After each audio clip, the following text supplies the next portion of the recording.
Hello everyone, আমরা যাচ্ছি নৈহাটিতে। কিছুদিন আগেই প্ল্যানিং হয়েছে আর আমাদের একান্ত আপন গ্রুপের কিছুজন মেম্বার আমরা নৈহাটি যাওয়ার জন্য গাড়ি বুক করেছি আর গাড়ি করেই যাওয়া হয়েছে। খুব খুব মজা হয়েছে, খুব ভাল লেগেছে নৈহাটিতে গিয়ে। সত্যি অনেক দিন ধরে ইচ্ছা ছিল, তাই যাওয়া হলো। আর অবশ্যই ঠাকুরের ইচ্ছা ছিল বলে আমরা যেতে পেরেছি।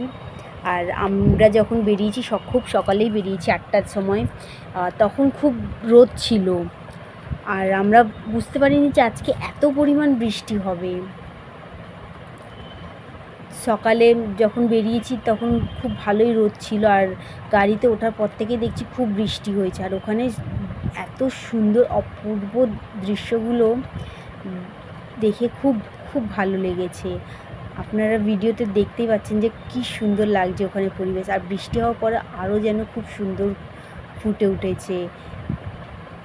ওখানে গিয়ে পুজো দিয়ে সত্যি খুব ভালো লেগেছে। ওখানে খুব একটা বেশি ভিডিও ফটো তুলতে পারিনি, কারণ কন্টিনিউ বৃষ্টি হচ্ছিল, তাই আমি মোবাইল বেশি বের করতে পারিনি বৃষ্টিতে।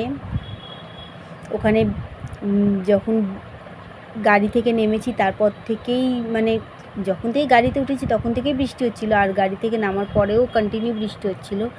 আর পুরো ভিজেই গেছি, কারণ এতটা লাইন ছিল। মানে ছাতা ছিল তাও মানে ভিজে গেছি। লাইন অনেকটাই ছিল, আর বৃষ্টিতে ভিজে ভিজেই পুজোটা দেওয়া হলো। আর কিন্তু খুব ভালো করে পুজোটাও হয়েছে। আর এটা হচ্ছে পুজো দেওয়ার পরে বাইরে বেরিয়ে গঙ্গার ধারে একটুখানি ভিডিও করেছিলাম। এটা মায়ের মূর্তি, এখানে মানে ফটোও তুলতে দিচ্ছিল না, ভিডিও করতে দিচ্ছিল না একদমই। তো সত্যি খুব ভালো লেগেছে ওখানে গিয়ে পুজো দিয়ে।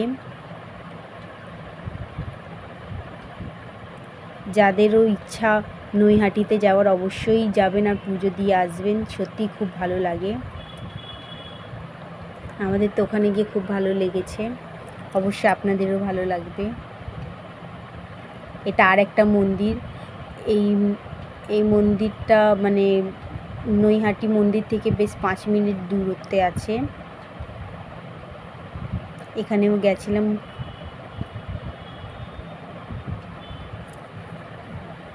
আর এটা আমরা গাড়ি করে যখন ফিরছিলাম তখন ভিডিওটা করেছিলাম।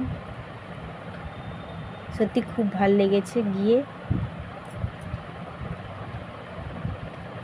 ভালো লাগলে অবশ্যই আপনারা লাইক কমেন্ট করবেন।